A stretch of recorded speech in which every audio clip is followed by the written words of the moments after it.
Chapter 53. Bumper's low rumble brought Maddie awake. She had slept for 2 hours, a deep, satisfying sleep, and she felt refreshed and revitalized. But the warning sound from Bumper reached through the veils of sleep and alerted her conscious mind. She came awake with a start, feeling a sudden rush of alarm. Bumper and Tug were both facing towards the narrow entrance to the cave.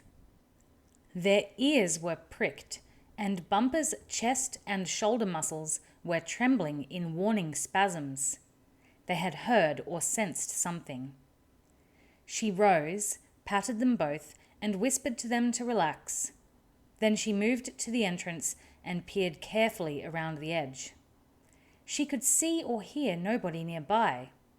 Emboldened, she slipped outside and moved towards a large rock, dropping behind it as she surveyed the surrounding terrain.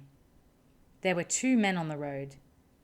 They were a little past the spot where she had led the children off the highway and towards the caves, so they had obviously seen no sign that she had done so.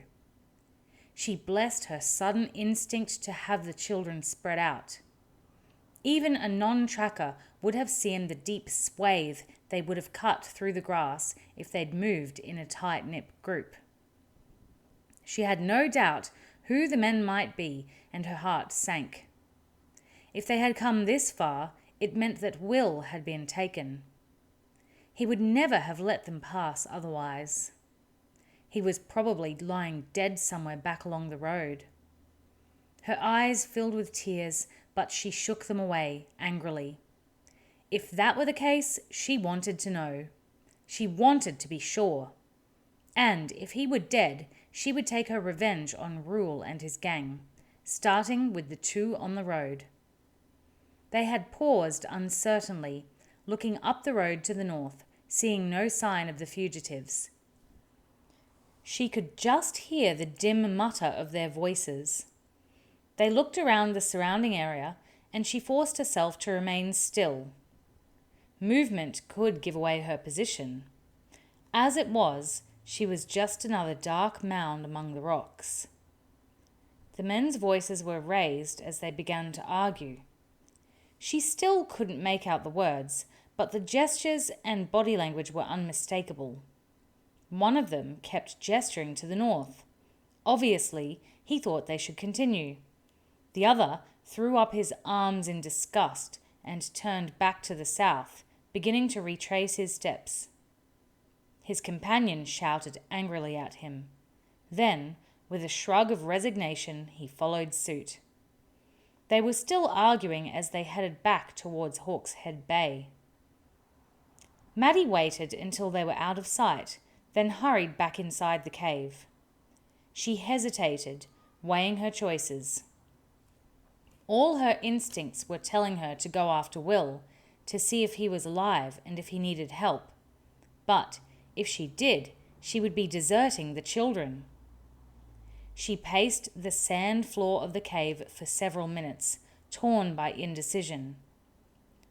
She knew Will would tell her that her responsibility lay with the children, but she couldn't bring herself to agree. This was Will, her godfather, her mentor. She thought about the hours they had spent together in the woods around Redmont, the hours of calm, patient instruction, and his quiet pleasure when she succeeded in a task he had set her. And she knew she couldn't desert him. Even if he were dead, she had to know what had become of him, and if she abandoned him now, she might never find out.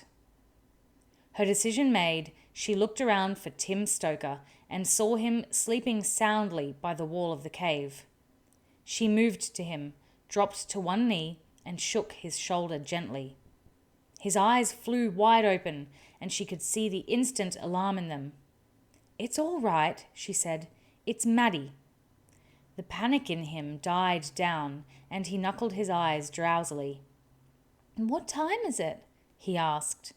Maddie shrugged. She had no idea of the exact time.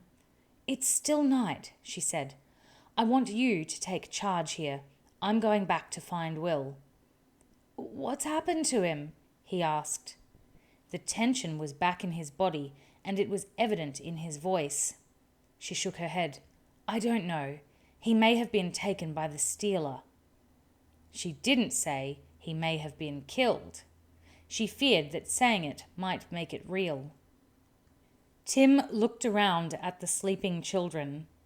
The cave was dim and quiet, with only the occasional murmuring of one of the former captives as they tossed in their sleep. Should I wake them up? He asked, but again she shook her head. Let them sleep. Go back to sleep yourself. You're safe here. I'll be back for you tomorrow when I've found Will. He nodded uncertainly. He felt safe and protected while she was around. Without her, he knew they were all vulnerable. She patted his shoulder encouragingly. Just relax. You'll be fine. If you say so, he replied, but his voice told her that he didn't really believe it. She donned her cloak and checked her weapons, then led both horses out through the narrow opening. She left them unsaddled. It was easier for them to negotiate the narrow split in the rock face that way. Once in the open, she saddled them both. She knotted Tug's reins around his neck so they wouldn't hang down to trip him, then swung up into Bumper's saddle. Follow Tug, she ordered, and the little grey tossed his head obediently. She touched Bumper with her heels and cantered slowly across the open ground to the road. She rode up onto the raised surface and looked to the south. There was no sign of the two men, but she didn't want to come upon them unexpectedly, so she held Bumper down to a walk, moving along in their tracks. They had been moving for 20 minutes when she caught sight of moonlight glinting on something in the long grass by the side of the road. She dismounted and walked down the camber to check. It was Will's bow. The stray beam had caught the waxed surface of the wood, or she would never have seen it. Her spirits fell. Rule and his men had obviously caught up with him here. Probably, as she had surmised earlier, he had exhausted his supply of arrows and tossed the bow to one side so that they wouldn't have it. She picked it up, turning it over in her hands, sadly running her finger along the smooth surface of the wood. She looked around, but there was no sign of his body, and she began to feel a ray of hope. Perhaps they had taken him prisoner. Perhaps he was still alive. She ran back to the horses, cramming Will's bow into the arrow case behind Tug's saddle, and mounted Bumper. She unslung her own bow and made sure the flap in her cloak that covered her arrows was open. She didn't care now if she caught up to the two kidnappers on the road ahead of her. In fact, she found she was hoping that she would. She nudged Bumper forward, and he responded instantly, striding out in a full gallop so that he fairly flew along the road, his hooves barely seeming to make contact with the hard-packed surface. Tug, with no rider to burden him, kept pace easily, a couple of meters behind and to the side. Overhead, the moon beamed its light down on them, so that the road seemed like a pale ribbon running through the grass.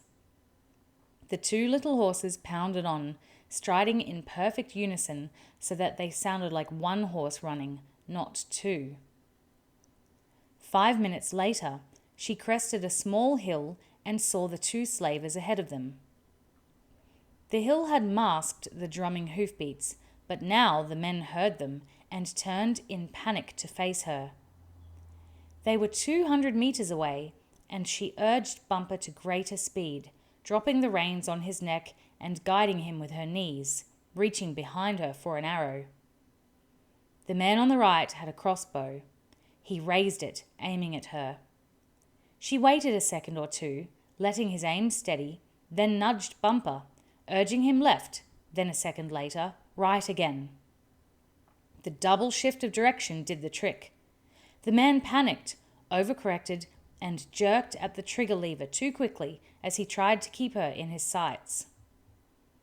She heard the quarrel buzz past on the left like an angry hornet. Then she rose in her stirrups, drawing back the arrow. She touched Bumper lightly with her right knee, and he crabbed a little to the right, as he had been trained, leaving her with a clear shot straight ahead. At 80 meters, she released, waiting for the split second when Bumper's 4 feet were all clear of the ground. The bow thrummed, and she saw the arrow speed away to its mark. The crossbowman was straining to recock his weapon when the arrow struck him. He dropped the crossbow and staggered a few paces before falling face down on the road. His companion looked at him in horror. Then he began to run towards her, his arm drawing back the throwing spear that he carried. Calmly, without haste, she reloaded and shot again. Her bow was lighter than Will's and didn't have the same staggering hitting power. But the man dropped the spear and stopped in his tracks, staring in horror at the arrow in his side. He clutched the wound and fell to his knees, doubled over. He was sobbing in pain as Maddie swept past him at a full gallop, leaving him behind in a swirl of dust. She didn't draw rein until she was 300 meters from the cliff tops at Hawk's Head Bay. Then she eased the horses down to a trot, edging off the road so their hoofbeats were muffled by the thick grass. At 100 meters distance, she swung down from the saddle while Bumper was still moving. Signaling to the 2 horses to stand fast, she crouched low and ran to the edge of the cliff, dropping to hands and knees in the last few meters, creeping forward, fearful of what she might see.